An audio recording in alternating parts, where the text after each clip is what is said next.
Hi Nimfam and welcome to a brand new series of the FPL Late Show. We're all about trailblazing here on this channel, so I thought I'd bring you the first all-female panel FPL show with weekly guests. With that, I'd like to welcome my regular co-hosts, Elizabeth Helenek and FPL Mira. Welcome both. How are you doing, ladies?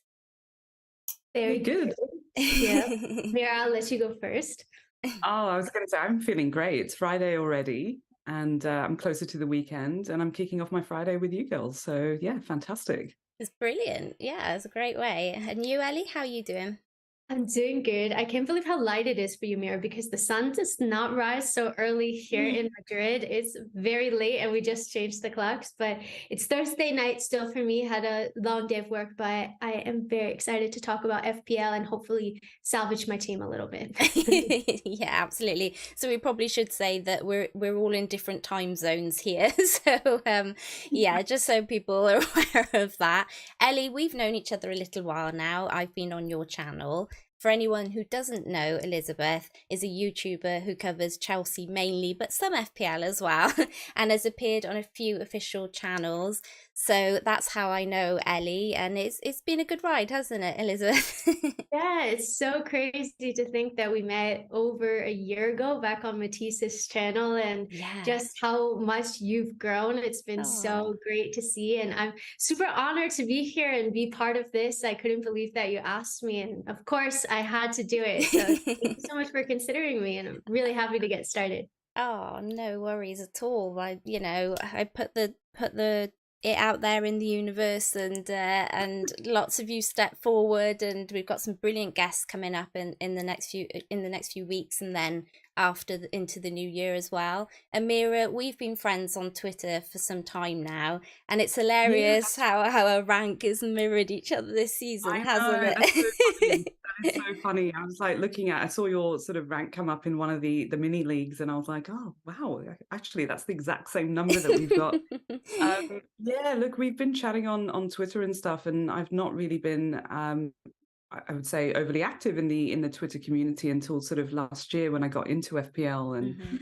and so it's only my second season. It's been a lot of fun, and I don't think I would have learned half the things that I've been able to learn if it wasn't for the community. And so, yes, excited to be on this, and thanks for thinking of me as well. And yeah, brilliant to be part of this team. Okay, yeah, no, it's great to have you. I guess we've got lots to get through, so we'll start with our hot topics of the week. And I guess one of our biggest topics this week has been the Haaland injury and the Foden benching, and then him playing in the Champions League. So, what do we think about all of that, Mira? You mean haha land right Yeah, now, that. Oh, right? yeah, yeah, yeah. That. Oh, Oh, it's been like that. it's been absolutely hilarious. I think it's one of those things where I think a lot of people jumped off of Haaland last game week, and that was probably a good idea. You know, I saw a few people went straight to like Jesus and some other sort of forwards, but I didn't, and I sort of held on, and I've been trying to suss out what's going on with Haaland, and there's very little news. Although I think there was a picture of him in training, and so Yes. I caught that this morning. I have no idea if I'm still going to hold him or not. I can just imagine him coming on like a 20-minute cameo or something, or 10-minute cameo or something like that. But yeah, it's amazing how much noise there's been on Mhm. Twitter, especially around is he starting, is he not, is he playing, what to do in the UCL? It's crazy. Yeah. So, do you have Foden, Ellie, in your team? I do. Fortunately for me last week, that was a big blow. Yeah, I mean, what's your thoughts on him at the moment? Like, especially with him starting in the Champions League last night, has that kind of put you off keeping, or do you want to wait and see if there's any early team news? The thing is, with my team, I just had so many issues that I kind of have to keep him for the short term because I had so many other things that I needed to fix in my team. And I brought Phil Foden in kind of before the hype. So I brought him in and I was a little bit early on that trend. And then he Yeah, was doing same. really well, and Mm, everybody started bringing him in. And then now he's just hasn't started the last two Premier League games. He started the Champions League game, and I'm thinking, is he going to start? I don't know. Yeah. With Pep Roulette, you just never know. And that's kind of the issue I have with owning these City players. But at the time, he was one of the standout 8 million or mid-priced players. And now I think that there's a lot of them. So I think in the short term, I can't afford to get rid of him right now. But in the longer term, I'm probably looking to change him out for a different player. Yeah, and I mean we'll get into that a little bit more when we talk about our teams nearer the end. But the big thing for me was the game crashing. So I was completely affected by that. All week I had wanted to get Saka into my team, and I was thinking, I'm not sure I want to drop Zaha this week. I want to give him another week, and I had no idea whether Foden was starting. So when I heard that news that Foden was benched, I was like, right, Saka's in. The first thing I did was change the captaincy to Salah. So I did that, locked that in, went straight to my transfers page. That was smart. Yeah, I was like, just get that done at least. Although my vice captain would have kicked in anyway for Salah, but I guess if anything had happened to Salah, then I'd have been in trouble. But yeah, I did that, and then I kind of went straight over to transfers, and I got Saka in for Foden, and it said confirmed, and then it went to the error page, and I was like, what? No? What? Refresh. Nothing was happening at all. And then lo and behold, when the game reloaded, there was Foden staring right back at me. So the transfer hadn't actually gone through, and that 3 points was was a little bit of a difference between a red and a green arrow for me. But were you caught out by it at all, Mira? I know you're a slightly different time zone to us, so I don't know how it kind of works out there for the deadline for you. We're pretty lucky with the deadline being usually in the evening. So there's a couple of occasions where so based on the time difference, of course. So I think the deadline for me last Saturday was 11:30 or 10:30 p.m., something like that. Okay. I think it was 10:30 p.m. And so there's a couple of deadlines where they're like 5 a.m. and that's a bit of a pain, or 3:30 a.m. We've had like midweek ones, or on Saturday morning for the earlier sort of games.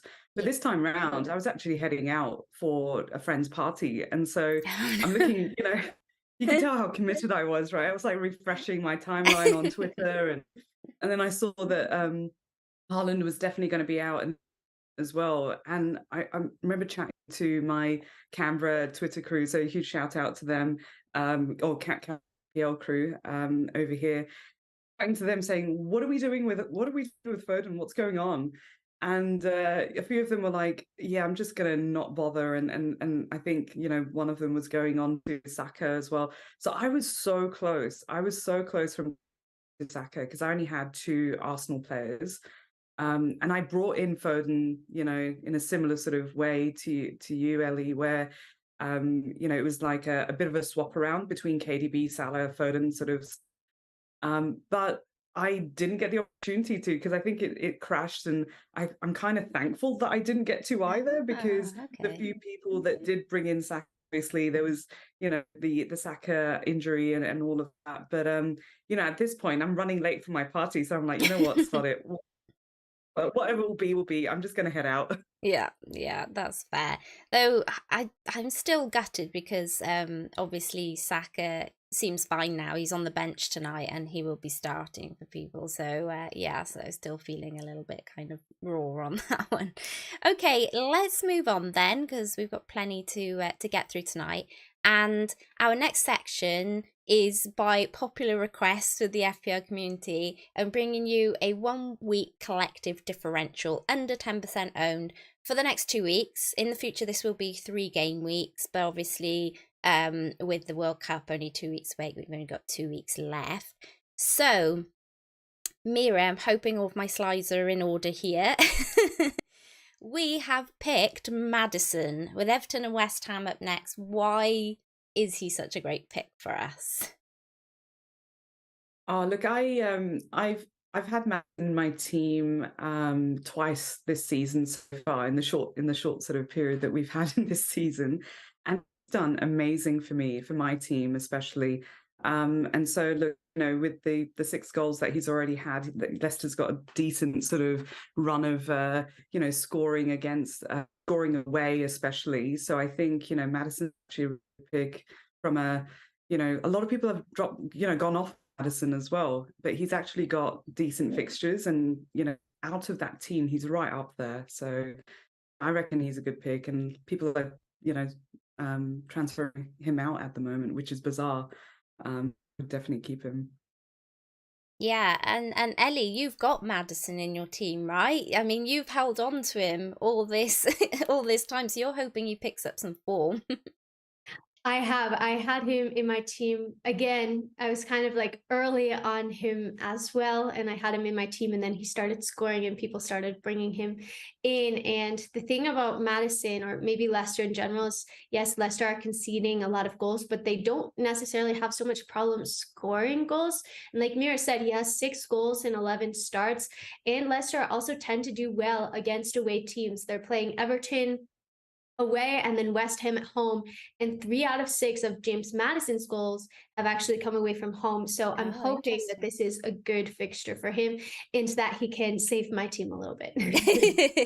Yeah, so since he's come back from that little suspension that he had in Game Week 12, he's had 19 final third passes, 10 penalty area touches, 6 attempted assists, 1 shot in the box, resulting in that 1 goal that he's got. And he is 8.8% owned, so he's a under that 10% differential as well. So I don't think many people are really considering him. I think like everyone's thinking, oh, Almiron and Rashford, they seem to be the kind of picks this week. But I think maybe there are some people sleeping on Maddison for sure. And I know, Mira, you were like, when we were doing this section, you just said straight away Maddison. And Yeah, because I've just had really good luck with him so far. It's been, I think, earlier in the season I had Kulusevski, and it just worked out really well with him as well. And but Maddison was another one that was just ticking along and showing up when, aside from his terrible sort of fouling, picking up that yellow, and being out for that game Yeah. that made me bring Foden in as well. Oh, I'm seeing in the chat that Tierney scored. So yes, get in Arsenal. Come on, 1-0. Who assisted people? Let me know in the chat. Yeah, who got the assist? Yeah, let me know who got the assist. Cool. Okay then. Well, we're kind of sticking around the differential theme because so many people brought this up as something that they wanted a bit more on, and it was something that they, that was suggested to us more than once. And we are going to play a 1-week punt game. So we're each going to choose a punt for under 10% owned for 1 game week. So the next game week, so this will be for game week 15. And we're going to give points like FPL for anything they do, and keep scores tally based on if the player gets a goal, a clean sheet, or an assist. The points, as you can see, are on screen for anyone wondering how we will score it. So we'll have a guest on each week, and they'll also get to choose one, and that'll be tallied in. Elizabeth's going to keep count for us, hopefully. In the event that we have no guest on, like tonight, we're going to go with the most mentioned player in the chat. So you guys are going to have to help us out this evening and collectively play along and choose a differential in the chat that isn't one of our 3 here on screen to go up against us as we play this game. So, Mira, who is your punt for game week 15?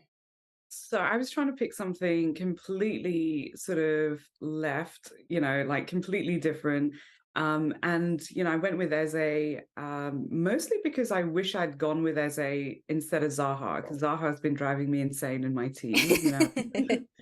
And look, Palace play West Ham away, which I know isn't a great fixture, but he has been playing in advanced positions as well, and is actually on equal points to Zaha, which is crazy. And he's also a lot cheaper. So I think, like, given his EO is very low, it's a lot cheaper. If you don't have any other fires to put out in your team, or you fancy a random sort of pick and you want to stick with a Palace Palace pick as well, then Eze could be really good. And you could probably hold on to him for game week 16 as well, because they play Forest. So that could be a good shout and cheap, and yeah. You're not getting his points against Forest though, all right? I know. I'm just putting that out there. This is true. This is true. But look, he's had 2 double-digit hauls over the last sort of 5 game weeks, I think, and got some assists against Man City and Liverpool. So I reckon Eze could be a good shout, like completely going under the radar. Yeah, no, that's a great shout. Oh, we've had a suggestion from Chris here for another game as well. He says, how about having a wildcard team from each contributor, each in a head-to-head? Oh, that could be cool. Okay, mine is Rodrigo of Leeds. He's against Bournemouth, who have only kept 3 clean sheets all season. Against Liverpool, he had 2 shots on goal, 2 shots on target, 2 attempted assists, and of course he grabbed that goal. So I think he can do a number on Bournemouth. He's just 5.5% owned too, so he's a super differential. And yeah, I just fancied him as a bit of a punt. He's kind of more of a well-known name, whereas I think maybe Ellie, you've kind of full on gone out there with the punt. You're just like, I'm gonna go full in with this. Let's have fun with it. Let's do something different. Tell us why you chose Dystopian.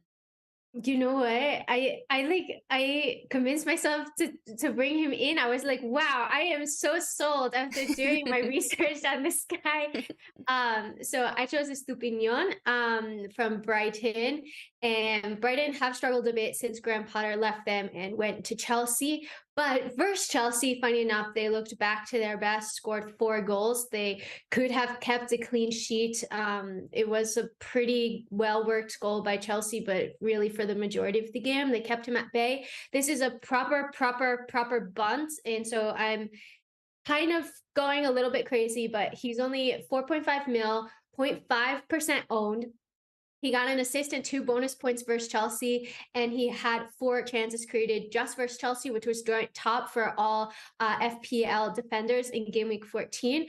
And also looking ahead to his fixtures, he faces Wolves, who struggle to score. They have just 3 goals in 6 games at home. And then in game week 16, they face Villa, who have scored 3 goals in 7 away matches. So I'm thinking it looks like a pretty good possibility for a clean sheet as well, I'm hoping. So I went a bit bananas, but that's my pick. There's nothing wrong with bananas. That's what this game is all about. I'm just literally making a poll so people can choose. I've just gone with the first 4 that have come up. So guys, make sure that you vote in the poll, and whoever wins that vote will add that up against myself, Ellie and Mira as the 1 week punt. And yes, I did put Trollard because he has completely trolled me, and I keep saying to my Nymfam all the time, just moan at me if I am going to get this guy back in my team, because basically every time I do, he just absolutely stuffs me over. I mean, Yeah, I've been tempted to bring him back. Yes. Well, actually, I never brought him in. And so there's a couple of players like Bowen and, Trossard that I didn't bother sort of, jumping on that bandwagon. And now I'm like, actually, Trossard wouldn't be so bad. yeah, I mean, that's the thing, is I own him. So I had him for 12 game weeks last season and got 1 assist out of him. I was like, I'm never getting this guy again. And then this season, of course, he became the in thing, and I was like, oh yeah, sure, I'll get him in. Why not? And so I got him in, and again, just 1 assist out of him, and I was like, you've got to be kidding me! Like, literally, this guy is just doing me in now. He's literally doing me in. Sold him, and he starts scoring again, and I'm like, I called out Nymfam, was like, literally, guys, tell me never to go back here again. And yet I'm still sat here this week looking at his fixtures, knowing he scored goals, and I'm thinking about him all over again. I'm just like, what is the matter with you? If you've not learned your lesson, it's just crazy. But that's the thing with FPL, is that we have to leave these moments behind us, because whilst I say I'm never going to go back to Trollard again, literally, I even said even if he turned into Prime Messi, I wouldn't go back to him. But that's lies, because you can't not really, can you? That's the problem. You kind of have to Yeah. go with the players that are in form, and you have to put your bias aside and say, you know what, like literally, he's doing really well at the moment. So I think that's been one of my yeah. biggest learnings in the last, season and a bit that we've had, is to not sort of ignore the players that are on form, especially. Even if everyone's just been on this bandwagon and everyone's like rage transferring them out as well. And, so we're seeing a lot of that with some of the players, like, especially on Twitter. And we forget sometimes the Twitter bubble is actually a little bit smaller than, everyone else playing as well. So we see like everyone rage transferring, Trossard out. And I'm sort of thinking, am I crazy that I want to bring him in? And it's the same with Bowen. Like Bowen was down to like EO of, I don't know, like under 4 or under 5 or something like that %, which is crazy because again, West Ham have got 2 home fixtures. And so, yeah, you sort of think, are people crazy? Like what's going on over here? And should I also follow that and not bring them in? So I'm trying to kind of like push aside those biases and sort of look at it independently for that game week or the future game week rather than what has happened before. Yeah, and I think in a way that's really good, Mira, because you're, how can I explain, you are looking outside of the obvious. So it's quite natural when you're on Twitter and in the FPL community. And Ellie, I'm not sure you're massively affected by this because I guess you're more kind of Chelsea community based than FPL based. But in the FPL community, you can get very swept up in what the pick of the week is. And, I mean, you probably do as well a little bit. It happens to me all the time. Like on my YouTube channel, people will be like, oh, why are you doing that? Like, just go for this person, whatever. And then I'll listen to them. And then my gut instinct was right. And I'm like, why don't I listen to my gut? Yeah. Like, I always make this mistake and I get swept into what everybody else is saying. So I'm trying to like tune it out a little bit, but it's so hard to do. It is. I'm trying not to look at Twitter. So I think when I'm making my transfer, and if I've left it to the 11th hour, which does happen, I've tried not to look at Twitter at all, just because, and I try not to post too much about who I'm thinking about bringing in because I don't want to be swayed too far as well. And I think, when I was traveling around South America, I had about 4 game weeks where I was away. I wasn't thinking about my transfers. I wasn't overly sort of, thinking about it. There was no FOMO, while I was out there as well, because I was like enjoying being out there, no signal. Occasionally when I got signal, it was just making a pick, and just posting when I could. And I probably had the most fun not overthinking it, not looking at Twitter too much, and did reasonably well during that time. But yeah, it's so you can easily get swept up in the emotions, the roller coaster of jumping on bandwagons and getting FOMO. And Yeah, I'm pretty sure someone tweeted at me afterwards. I think when James was out or being benched, and they were like, "Didn't you know that James was out?"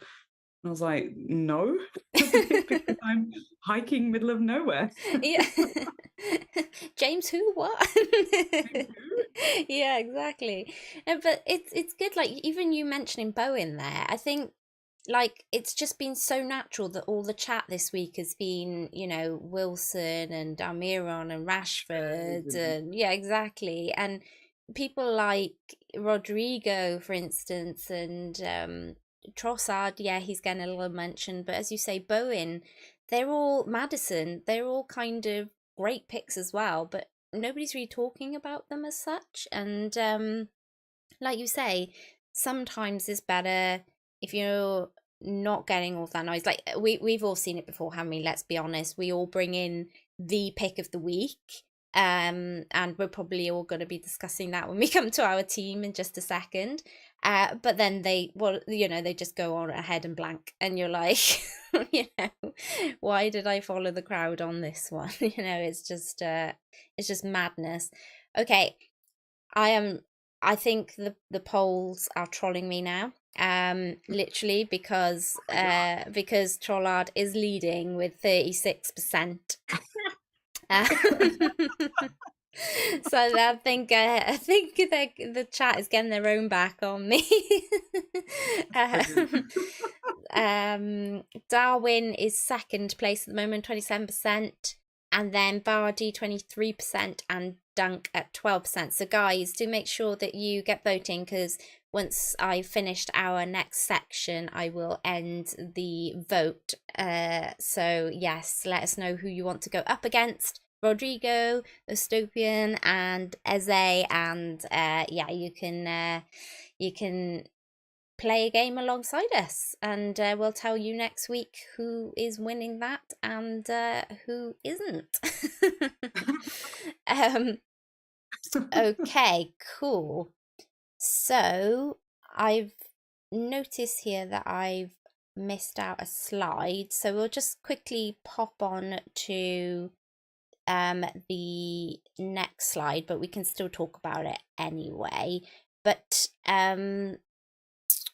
the team of the week is going to be our goals and gossip segment.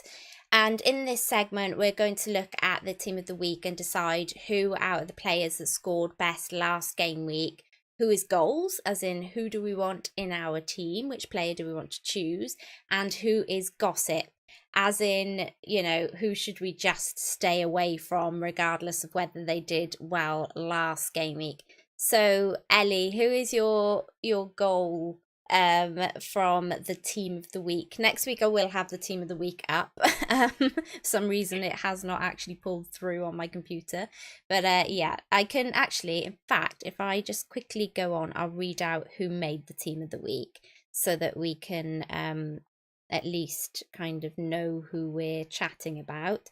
So it was Pickford, me, Mitchell, Trippier, Dalot, Nelson, Almiron, De Bruyne, Odegaard, Wilson, and more. So Ellie, any of those that is a goal for you that you'd like to make a transfer into your team potentially? Well, there's actually three now that I have in my team. I've had Trippier since almost the first game week. I had him in my draft team, and then everybody was saying, "Oh, he's injured," and then he wasn't, and he did really well. So I transferred him right in. So I think I've had him since week 2, and for me, he's just almost a must-own player at this point. Newcastle are doing brilliantly. They have 7 out of 11 clean sheets, and Trippier is such a goal threat. He scores brilliant free kicks as well. He can get an assist, and he gets a lot of bonus points as well.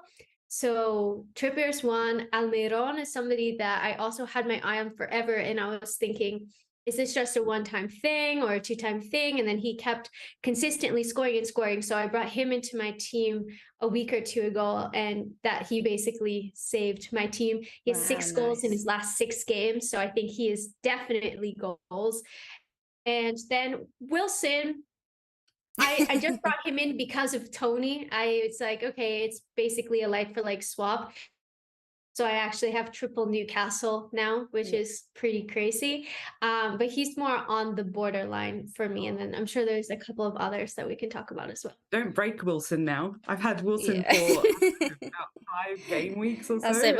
We're all gonna weigh him down now, Mira. Yeah. Now that he's in my team specifically, he will not do anything. Yeah, that meme, isn't it? I'm not going to do it anymore. Yeah, definitely. Yeah, I picked Wilson thanks to a friend in the chat, Quinton. So hey, Quinton. Yeah, I wasn't really convinced on Wilson initially, but I think I was taking out Isaac from my team when Isaac got injured and brought Wilson in, and you know, he's been ticking along, flying under the radar as well, just kind of getting on with it in the background. So yeah, it's been great. And then obviously he's hit everyone's radar because of the big haul that he had, and which is fantastic. But now, like with Tony getting you know, his yellow and being out, I was like, oh shit, everyone's going to jump onto Wilson now. Yeah, that's the problem. That's it. And so I started seeing that come up on my my timeline, and I thought, oh no, okay, great, he's not going to do it anymore. And yeah, we're just gonna break Wilson. So I really hope not, because I don't want to transfer him out. Yeah, well, I guess he's my goal this week also because I've already got him in with the price rise. But well, now with having seen the tweet with Haaland in training, I'm feeling less worried about this. But if Haaland was to be out, then I guess my goal would very much become getting KDB in and having him as a captaincy option, because obviously without Haaland, it makes the captaincy quite difficult unless we're going to go for Wilson. So I guess like of the team of the week, like KDB would probably be goals. But who do you think is gossip in this team this week, Mira? Oh, I don't know. In the team that we have, I would say Odegaard, he's been again sort of ticking along. Nelson, definitely. I was like, who is Nelson? Where did he come And I from? noticed 2 people captained him as well. It's like, wait, what? Like, who thinks No, to do that? I really wonder. well, I think Yeah. there was some like gossip around, oh, maybe it's like, his mom and dad or something like that. But yeah, I love that. That's so good. And who would have expected, right? Like to come on for an injured, Saka and sort of do that. But I think, obviously Nelson's a bit of a gossip there, I would say. Yeah. Yeah. Dallo, I don't know. I'm on the fence about Dallo because and I probably should take, United assets a bit more seriously as well now, because they have been playing reasonably well and much better than Liverpool, at the moment anyway.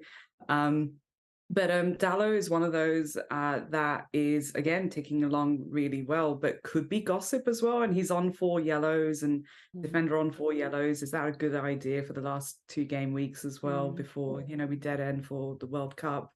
Not sure. So could be a bit of gossip there around that, and probably not worth going on to. Not sure. Yeah. What about you, Ellie? Who do you think's gossip on this one? Yeah, so just to kind of continue going off of Mira's point, I thought something that was super interesting is that United are playing Fulham away, and Fulham's home form has actually been really good, and they've only lost 1 game at home this season to Newcastle. So that was maybe a reason why I was leaning more towards him being gossip. And I don't know why. Man United are getting better, but I still don't know if they have that consistency for me to want to bring in a defender into my team.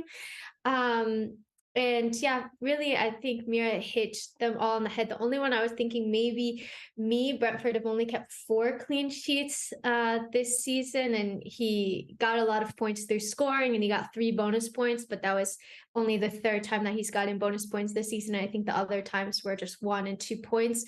So I thought maybe that was a little bit of an outlier. I wouldn't necessarily be looking to bring him into the team. Oh, we have a subscriber. Hang on, where can I see that? 2 seconds, guys. We've got a new one. Jun, thank you for joining the Nimfam. Very much appreciated. I was just seeing if I could pull up the slide.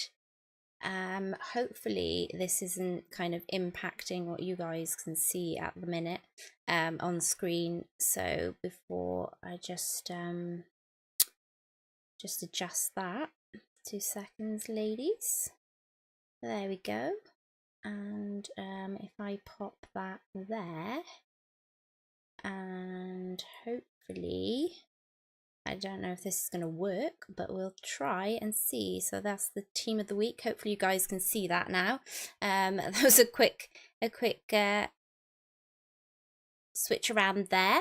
But yes, my kind of gossip, I guess, from this team of the week is Kiefer Moore. So as a fellow Welshie, I can tell you that Kiefer Moore does not pull these out of the bag much every week. And so I think that he is definitely gossip from this team. So I don't think you want to be running out and buying yourself some Kiefer Moore anytime soon. However, Bournemouth are doing okay at the moment, and Solanke owners, I think, can be feeling a little bit, I guess, aggrieved that they haven't necessarily got the points that they thought that they might be getting from from him, because I think Kiefer has been nicking quite a few of them. So yeah, that's the kind of goals and gossips wrapped up. Sorry about the graphics there, and hopefully next week I'll get that sorted so it comes in straight away for you guys. But I'd just like to say at this point, if you're enjoying the stream, there are 38 of you, please do smash a like on it, and if you could subscribe, that'd be great. All of it really, really helps. And that is us going to move on now to our team chat and the Q&As. So guys, do make sure you get some questions in the chat for us. And whilst we're doing that, Mira, I'm going to bring your team up on screen first. So if you'd like to tell us a little bit about how you got on last week and what your kind of prime targets are for game week 15, please. Yeah, sure. So I had a decent-ish game week. I'm not sure. Like I haven't sort of seen lots of the different scores that everyone's had, but I sort of landed on 78 points, and it gave me a green arrow after having a red arrow, and it's just been an absolute roller coaster. But look, I've got triple Newcastle, so I've got Pope in goal, I've got Trippier, I think like most of us do with Trippier. I've got Cancelo and Saliba, currently sort of, in the team, who is on 4 reds, sorry, 4 yellows. So I'm a little bit nervous that something will happen there. But I have Foden, Martinelli, Salah, Zaha, Andrea, Wilson, Mitrovic, and obviously had Haaland on the bench and Webster and Nico Williams there. But in terms of what I'm thinking at the moment, it's all dependent on what's going on with City, basically. So I've actually got 2 free transfers, and I've got about 1.3 mil in the bank. So I'm not sure what I'm doing. I think I saw a decision tree sort of turn up on Twitter yesterday with, if Haaland is injured, what happens? And it was pretty detailed. And I was like, oh my God, that's my brain right now. Yeah. But yeah, I haven't sort of I haven't decided, what to do, because I'm on the fence about people like Salah, players like Salah even, and I'm on the fence about Foden at the moment as well. So, as I mentioned, Foden brought him in two game weeks, hasn't really done anything. I'm just like, why did I bother doing this transfer? But now I've sort of got this sunk kind of cost sort of, issue where I've had him for 2 game weeks, and it's going to be sod's law, right? Where he's probably going to start and he's probably going to play really well, on the weekend. So I'm a little bit undecided at the moment with that. Mitrovic, I feel like, I've been on the fence with him as well, because he's got two fixtures that probably would prompt everyone to transfer him out. But actually, I reckon Mitrovic could do pretty well against a City.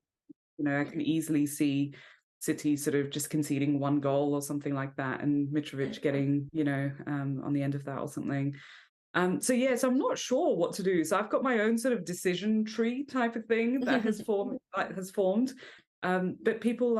players like Trossard and Bowen have been on my mind as well. So if I was to just make one free transfer, it would probably be Zaha out, because I'm totally over that one. Yeah. And bringing in either Trossard or Bowen, which I have enough funds to do.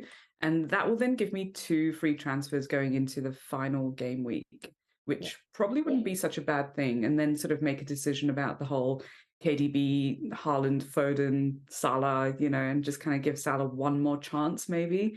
I'm not sure. So it'll all come down to a bit more confidence around, what's going on with City assets and sort of go from there. But yeah, I do fancy bringing KDB back, but I don't know if that's just, sort of recency bias as well, because KDB's just gone and, hauled as well. And but I did have KDB before. So yeah, I'm not sure.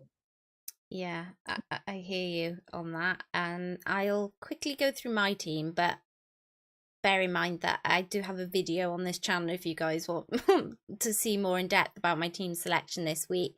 But this is the team that I had last game week, and I have already done like many of the ladies and many of you guys this week. I've done Tony to Wilson already before his second price rise, but not before his first price rise. And I am not too far off of what's on the screen at the moment, although I'll likely play Castagna rather than Gaihi, and I'm really mainly between Webster and Castagna on which one I start. And then it's going to very much depend on whether we hear any news on Foden starting, but I did have 2 free transfers like Mira, so Mira's one step ahead by already having the Newcastle Newcastle players in and having Wilson in already. So I am thinking about Almiron in for Zaha potentially, because like Mira, I've had enough of him as well. So I think it's all going to very much depend on Foden now and whether he's starting. I may well take a -4 if he isn't starting, just because, yeah, I mean, with one more game week left after this game week before we go into the World Cup, I don't really want to kind of be, I guess, worrying too much about setting my team up. And so if Foden's benched this week, the likelihood is that he could be benched again next week. So him or Zaha could potentially go. My other thinking is potentially, because I have enough money, I could just do Andreas up to Rashford, Madison, any of the ones we've talked about tonight pretty much, or Almiron, because I have 2.45 in the bank, so I have enough money there, and I could move to 5 in midfield like you see on screen at the moment. Ellie, I know that you would like us to give you some help with your team, so that's why I kind of left you till last. We left the best to last. And you can Thanks. talk us through your dilemmas, because I know Tuesday when we kind of had our kind of test stream, you were having a bit of a panic about whether to get KDB straight into your team because you couldn't afford a drop on Foden. So talk us through what's going on with you and how we can help. Surely. So I had a mare last week. I was way below the average. And the thing is, I don't even think I have bad players in my team necessarily. I have Henderson in goal, and he is kind of weird because he has these moments where he has these massive hauls, and then others where they're just not keeping a clean sheet at all. So I've got him in my Sky team, so I know exactly what you're talking about. yeah, so it's kind of a position that I'm thinking I need to address this at some point because maybe I want somebody more consistently. But again, if he's getting 11 points every couple of game weeks and somebody else is keeping a clean sheet and getting 6 points, I don't know. Maybe it kind of evens out, but it's kind of something that I'm thinking about changing eventually. My back line, I had Cancelo and Trippier, and then I have Mings and Anderson. And the previous week, I was like, Aston Villa, they're not keeping clean sheets. I'm putting him on my bench. And I had Anderson in, and Anderson got wiped. He got like 0 points, and Mings got like, I don't know, 6. I can look it up here.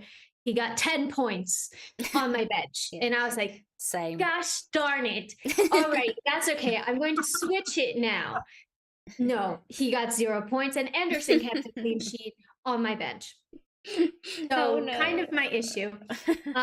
Then my midfields, the only players that returned Martinelli and Almiron, that it was a good choice to bring him in. I had Andreas because Holland was out, and then I have Madison. I've been loyal to him.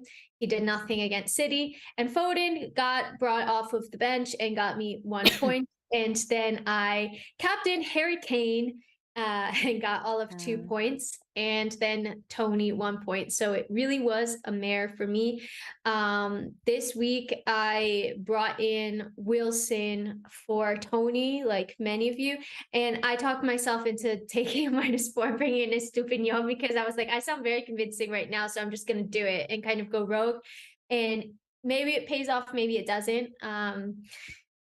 But I figured you get 2 points if they play the 90 anyway, so then it's basically like a -2 if he does absolutely nothing, and it was better than having Mings, in my opinion.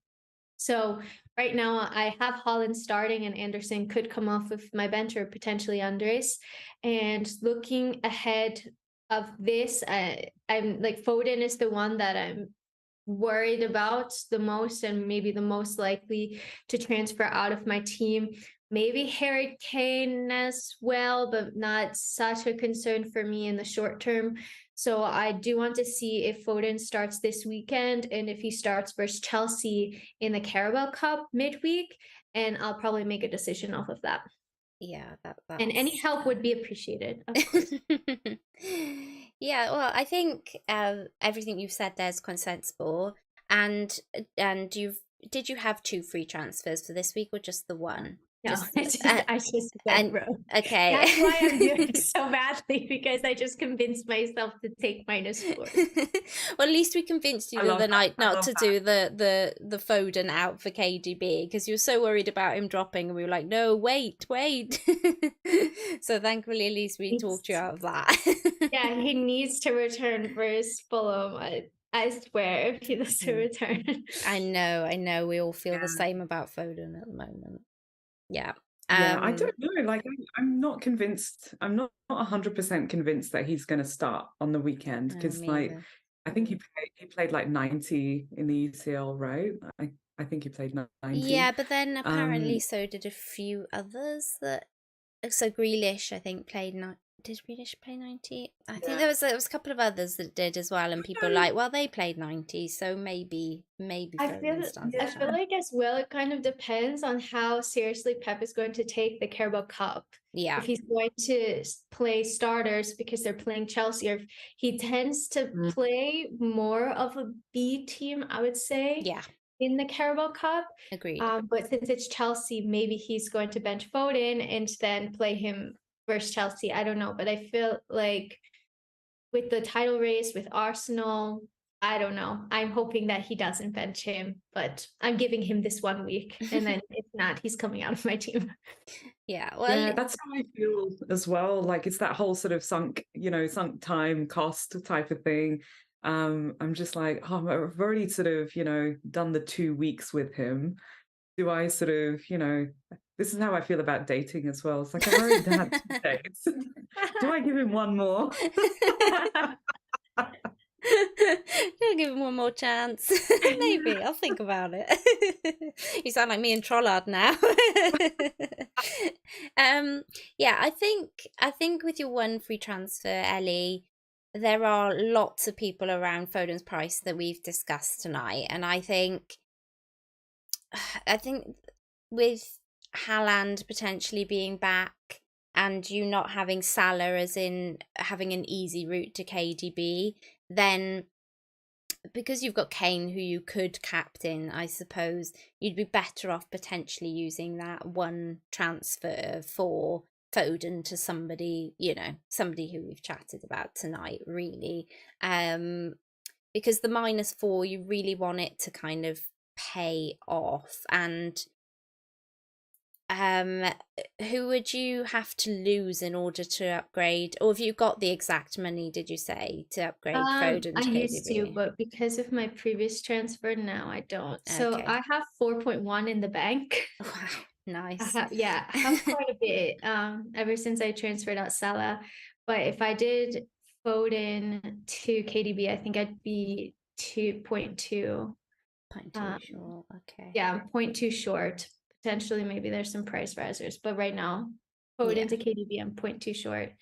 So I don't know. Yeah. Oh, that's so frustrating. That's like so. Yeah. I'm like, do I downgrade Kane and bring in KDB, but it's not a like for like, and then that's another -4. So I'm like, probably No, just no, it keep Kane. until I would yeah. keep Kane, Yeah, keep Kane. definitely. He He's been is, ticking along, yeah. right? Like just kind of in the background, just Hmm. getting an assist or a goal. Yeah. Just yeah, Yeah, doing absolutely. Keep Kane. I think if you really need it from somewhere, potentially, if we hear that Foden is benched and you don't want to keep him, like I've just said, and you really want KDB because you want the thing is with KDB is that if you're going to take a hit, you kind of want to potentially captain him, and if Haaland's going to be okay, then you're definitely going to captain Haaland. I Yeah, mean, that's a good who point. isn't? So, but if, for instance, you just felt like you just couldn't live without KDB, then I would maybe consider if you could. It is a -4, but if you knew you were going to get the points off of KDB for the next 2 game weeks, then you take that 0.2 maybe from, I don't know, how much is Mings right now? Is he like I think expensive he or? was like 4.3 or Oh, something, like okay, quite so he's slow quite already. low. Yeah. Maybe even Andreas. So it might be worth you looking about who you would play for the next 2 weeks in your lineup. And if you weren't going to play Andreas, maybe you could drop him to somebody just a bit cheaper in midfield. Obviously, you could jiggle things around during the World Cup with your team and restructure it so you could get Andreas back in as long as you weren't going to lose any money on him. But he could be a good way maybe to fund the move if you needed to. But honestly, I think just given the way you're set up and the fact that you have Wilson this week, you have Almiron, and you have quite a lot of the other like highly owned players mostly already, I don't think you need to worry too much. It'll only be whether, we heard some crazy news, I think, about benchings that you could kind of go ahead with that -4. Let's see. Let's see. see. Uh, No -8 though. No, yeah, no don't do matter. it. I don't know. I was actually doing a bit better, and then last week I just dropped terribly. Yeah. But I tend to always have like a bad start, and then the second half goes a little bit better for me. Yeah. So let's And see. and just remember as well that we're all so tightly packed at the moment. The ORs are so squidgy that it's only a difference in a few points between several thousand places. So, that's right. please don't worry too much about that. You can easily pull it back with a good game week. And having some nice differentials in your team this week, like Madison, could be really, really good for you. Cool. So I completely agree. I feel like you've got like like you say, Nim, just having Madison in the team and the worst case scenario, yeah, it ends up being sort of not the best game week, but then, taking that -4 and then going to -8, it could be even worse, right? Like it's just you already start off on that minus tally, which is something I learned about very late. I think this time last season I'd taken 20 hits or something like that. Wow. Which is crazy. Like I didn't know what that meant as such, and I wasn't really bothered about rank and stuff like that. I was just playing for the mini leagues. It took so many hits and it was just constant FOMO. It was just constantly chasing previous game weeks Yeah. points and constant FOMO of just taking hits. And I think I had a couple of weeks where I took -12s. Yeah. Yeah. I mean, I've done that in the past. yeah, It's same. called bat shizzle on this channel. That's what that's called. Okay, cool. Right, we will go to our Q&A then. So we've had some questions in the chat. And I must get this one in though as well. Do remind me, ladies, when I say I'm just closing up, because we've got one from Ray that he wanted us to answer. He's out watching Arsenal tonight, so he couldn't be on the stream, but he's a fellow Wildcat and he wanted to ask a question. So what have we got? Oh, by the way, I'm ending the poll, and the player going up against our 3 players this week, drum roll please, is Darwin. So, Ellie. Oh, Interesting. Interesting. So yeah. you'll have to make a note of the 3 players that we had and of Darwin, and yes, the chat, the Nimham have decided that this week anyway, before our guest joins us next week, that Darwin is the player to go up against us. So if he scores anything or gets any assists, he'll get some points up against us. Okay. Yaya said, thoughts on Creswell? Do either of you have any thoughts on Creswell this week? For myself, it's the sort of game. Wait, what was saying about West Ham earlier is that they've got 2 home fixtures, right? That's right. So not a bad Yeah, I shout. don't mind that. Yeah, I don't mind that. I think my mind's going to, I've got 2 game weeks before the World Cup, and I rather, unless you've got actually fires to put out in your defense, I rather attack and bring in mids or forwards, especially that, well, at least that's where I see the fires in my team anyway. Yeah. But Creswell's not a bad shout, like just because of the home fixtures, and although I don't know, West Ham defensively, but West Ham defensively at home could be a good shout, but completely comes down to, are you putting out a fire in your defense? Yeah, agreed. They haven't been so great defensively this season, have they? So I think there are probably better players you can get for his price. So I'd probably kind of not necessarily pick him. But if you were still in replying Yaya to our punts pick, he's not a terrible shout as a punty pick anyway. Yeah. I was just looking at the price. It's 4.8. Oh, yeah, so he's a tad bit expensive then. So yeah, I think like there are probably better options for for a better price. FPL Dan says up the kebabs, so I just gotta get that in.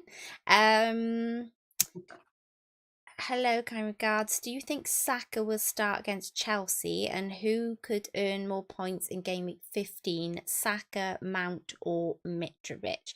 Well, I'll just quickly say that I think Saka will start. Obviously, he's on the bench tonight, and we're at halftime, I think, at the moment, so we won't know yet whether he comes on. If he comes on, then I think it's a a good sign that he'll start. But just even the fact that he's on the bench, I'm pretty sure Arteta will want him for that Chelsea game, and it's Arsenal against Chelsea. So Ellie, it's you versus me. Yeah. So do you think Saka or Mount will get more points this week? I mean, of course, I hope Mason Mount. But do I think he'll get more points than Saka? Well, I kind of feel like this is going to be a low scoring game. If I look at who is more likely to score, probably Saka, to be honest. Just because Chelsea have so many issues in defense with the sheer number of injuries that we have. Reece James is out injured. Ben Chilwell is now out injured. And so that defense has been chopped and changed a lot with everybody kind of playing in different positions. So I do expect Cucurella to fill in for Chilwell, maybe at left back. And Chelsea have been switching formation. So it's all been a lot. Mason Mount had a pretty good run. He actually just got man of the match for Dinamo Zagreb yesterday. And out of all of the players, he's one of the few that's played almost every single game under Graham Potter so far. I think he only was benched for 1 game, and he's getting into a lot of really good positions. He's occupying good spaces. But I just find Mason Mount such a frustrating fantasy player because he doesn't score so consistently. Last season, he was Chelsea's top goal scorer and assister with 10 goals and 11 assists. But a lot of them came all at the same time. So I think if I had to opt for either of those 2, I'd probably opt for Saka. He seems like a bit of a safer pick. Yeah, and Mira, do you think Mitrovic can outscore either of those 2? I'm not sure. I feel, yeah, I'm going to really enjoy watching the Chelsea Arsenal match, I think. I am not. Um, I hate big I am games. not. At least you guys are doing well. Like, yeah, Yeah. exactly. And Chelsea, at the moment, like Mount had a couple of like good game weeks, right? Where Mhm. he, yeah. he was on everyone's radar. Again, another bandwagon that everyone was Mm. like, oh yeah, let's jump on Mount. But I think Mitrovic, I'm not sure if he will outscore. I feel like Mitrovic is not even 100% fit as well. There is a bit of that sort of niggly whatever he had and injury that he had, but he's still sort of powering through and playing on. And but I reckon he could nick in a goal. So possibly, but I'm not sure because I feel like Saka is just going to come back strong. And yeah, hopefully everyone that did accidentally, get him in after the crash and stuff, hopefully they'll be rewarded No, with why are you with saying that? Why would you say that? That's just mean. It's mean for people like me that couldn't get him in. yeah, I really did feel for you, Naomi, and so many others as well, because like they transferred him in and refreshed, and I saw this video of a bunch of content creators who had were doing their last minute transfers. Whoever put that together was brilliant. It was just comedy. Yeah. But yeah, I reckon Saka could do really well though. I Mm. think he's going to start and yeah, he's going to come out strong.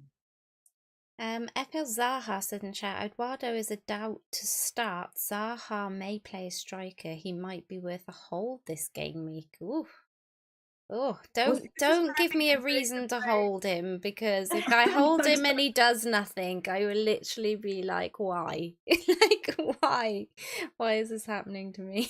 Here was another one that I feel like the community kind of got behind. It was like, this is a fantastic idea to transfer him in. I brought him into my team and he really did not do anything for me. So I don't have him in my team any longer. It's one of those things that I think when I don't have him in, he tends to perform, but it wasn't just like consistent enough for me, especially at the price point. I felt that there were other players that were scoring or getting goal contributions more consistently. So Yeah, do with that what you will. Depends who you're taking Zaha out for, right? Yeah. So yeah, that's great that he's going to play up front in a striker position or whatever, right? But who are you thinking to take him out for? If it's a Trossard, probably a higher chance maybe that he'll get more returns, or a Bowen or something like that, right? So I don't know. I'm completely on the fence. I think I was definitely ready to take Haaland out and upgrade Zaha or even Andreas to a KDB. I had enough funds to do that. And yeah, I'm kind of like, I'm a little bit disappointed that Haaland is okay and he's like he's training as well, because I was like, oh, maybe I do bring in KDB. And I'd like psyched myself It's up so and easy convinced for you to do myself. it. Yeah. Yeah. But now I'm like, oh no, I'm probably going to stick there. So we had one that said, if Haaland doesn't start in game week 15, who is the best captain between Wilson and KDB? I mean, out of those two, surely it's KDB, right? I would say so. And he's been way more consistent as well. And I think I have the stat here. So out of the 13 games that he started this season, he's only blanked in 2 of them. So he's gotten a goal contribution in 11 out of 13 games, which is pretty crazy because I feel like he's going under the radar a bit, maybe for the price point, because Haaland has just been incredible. But yeah, I would definitely go for KDB over Wilson. Yeah, but that's only if Haaland isn't starting, right? Yes. We must caveat Otherwise, that. KDB won't even be in my team. Yeah. I have to agree, because I feel like between the two, right? So Haaland is the goal scoring machine. KDB seems to have so many assists, and he's just there. He's just constantly there. So as long as like we're all happy with, okay, well, KDB's probably going to get an assist over a goal, then yeah, great. although, you know, I am a bit conscious about like the first game of the game week and everything, and you know, not to sort of, you know, put out bad juju or anything like that about the, you know, the first game. But yeah, it just seems to be a running theme with that as well. So not sure, but definitely KDB if Haaland's out, but Haaland for sure. Although Foden could be a cheeky, like again, if we had some Oh. news about Oh, that. the phone is driving me bananas. Staying away from that him, this captain. that is the living clip right rent-free. there. Foden is driving me bananas. Oh, okay. I'll take one more from this chat. Nahal says thoughts on these moves: Tony, Firmino, and Foden out to Darwin, Wilson, and Trollard for a hit. Ooh. Well, Tony is Tony to Wilson feels like the move, doesn't it, really? So that one we're good. Firmino No. and Foden. So Darwin, I don't mind the Darwin shout because I potentially considered him if Haaland was out as well. So I don't mind the Darwin shout. But we really do need news on Foden before deciding whether to sell him, especially for a hit. Yeah. Because if he does start against Fulham, and that partnership between Foden and Haaland's been quite strong this season, I'd be. Yes. It would. Yeah. It's that one of those ones that you could fall into a bit of a trap where you'd think, oh, I'm doing the right thing here by getting Trollard in because he's going to start and he's got a really good fixture, and then obviously he could troll you badly. So Firmino, Is that for a -4 as yes, well? it is, and I think Firmino and Tony are more problems at the moment potentially than Foden if he starts. So if there's any way, Nahal, that you can like be around for the deadline to keep an eye on our Twitter pages and stuff like that, we always repost if we hear any news. And if you do hear any news about Foden starting, I really don't mind the Tony and Firmino out for Wilson and Darwin moves because I think they're more pressing. But obviously, if Foden was to be benched again, then play Firmino, I think, and then maybe do your Foden to Trollard or Madsen or Rashford, whoever takes your pick for the week. Personally, but I don't think it's worth a hit to do all three. That's myself. Do you agree, ladies? Yeah, I agree. I definitely agree with that. I just think that all three, I think Wilson will do well, you know, of course. But yeah, the other two, it's just too risky. Like, will they get a goal? Will they get an assist? Don't know. I mean, the Liverpool Spurs, you know, match is not going to be as, I think, like in the fixture sort of ticker, it sort of suggests that it's an easier match for Liverpool, but it's not. I'd say it's sort of, you know, average for both, right? So yeah, I wouldn't sort of, you know, I'd hold on to Firmino even, you know. Yeah. Alex has asked, I do want to kind of wrap up soon, but Alex has asked about Ronaldo. Do we have any thoughts on whether he's a potential option for the next two? I'm just gonna, I don't have his price point up off the top of my head, so I'm just going to look it up No right worries. now. He's at 10.2. Yeah. And yeah, I know he started versus West Ham, didn't start the previous two matches. For me, it's just too expensive, and he's not getting the goal contributions for that price point. You don't even really know that he's going to start week in, week out anymore with how he's kind of fallen out, it seems, apparently, at least from the outside, with Ten Hag and United after the kind of stints that he's pulled. Obviously, I don't know what's going on behind the scenes there, if something has happened. But for me, I just think it's way too expensive and you can use the money elsewhere. Yeah, definitely. Yeah. So I think his fixtures are really, really nice, and he looks super threatening the last couple of games. But I think I'd rather fall on somebody like Rashford if I was going with United, just because he seems more in form at the moment. And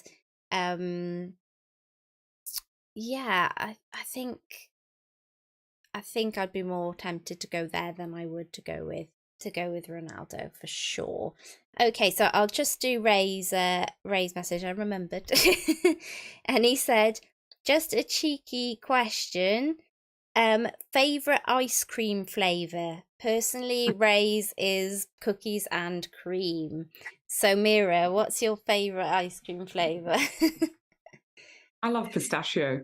Oh, nice. Yeah, I'm a fan of pistachio. I think it started with having lots of pistachio kulfis, so like an Indian ice cream.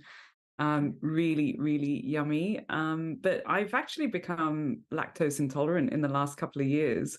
And so there's an amazing ice cream place called Messina over here. I'm not sure if it's a global one or not, but yeah, amazing in Australia anyway, and beautiful ice creams. But they started to do a pistachio that's vegan, and I absolutely love it. So yeah, it's my favorite. Well, I'm dairy free also,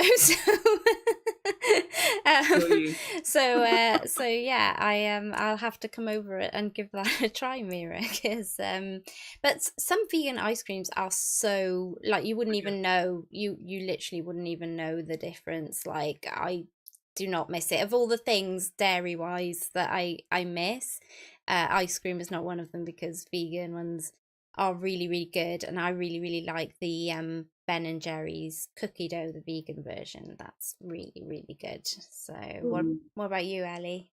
I actually used to think I was lactose intolerant when I was living in New York, and I cut out dairy forever.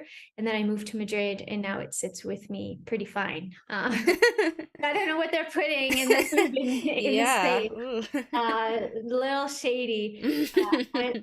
I have a massive sweet tooth. In Spanish, they say goloso,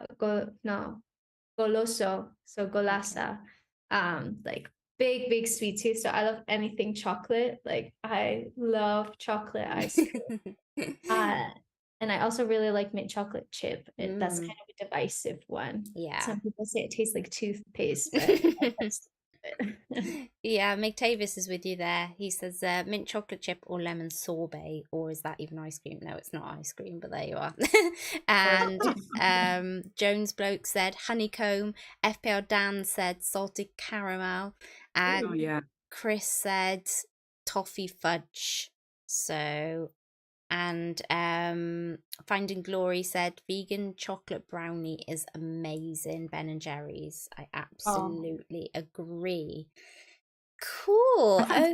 Now. Yeah, I know. Yeah, For breakfast. I was gonna say, what time is it there, it's about 20:08. If you put some never too early for ice cream. Yeah, put some pancakes with it, and it's totally breakfast. Oh, great idea! Yeah. Okay, well, thanks for watching, everyone. Before we leave, I'd like to give a shout out to my good friend Kat. She's, you know, a patriarch of the ladies FPL in the FPL community. We have Rebels Girl group that we've had for some time, and she's having a bit of a tough time this season and generally at the moment with her health. So please put some hearts in the chat for Kat, because she's a really good lady and she deserves a lot of love, and I think she would really love to have that bit of positivity from you guys. With that, thank you so much, ladies, for joining me. Please, Mira, tell us where we can find you on Twitter. You can find me at FPL Mez, so that's MEZ8 on Twitter. Yep. And Ellie, please let the lovely people know where they can find you. Yep, so I'm all over social media. I'm at Ellie, ELI_Helenek on Twitter, because my full name didn't fit. And I've kind of become Ellie since I've moved to Spain. And then I also have a YouTube channel, Elizabeth Helenek. I post a lot of Chelsea stuff, sometimes FPL and just general Champions League, sometimes Spanish League since I'm in Madrid. And then I'm on Instagram and TikTok as Elizabeth Helenek. So just all over the place. If you guys didn't notice, the ladies do have their handles underneath their name, and I have also put it in the scrolling bar, and there's some links as well in the description below if you want to check them out. But thank you all for watching, and thank you all so much for the support on socials and in the chat tonight. Please do like and subscribe and hit that notification bell. We'll be back the same time next week with our first guest, Holly Shand, all being well. So until next time, Nimfam, good night and goodbye from all of us. Bye, guys. Bye. Bye.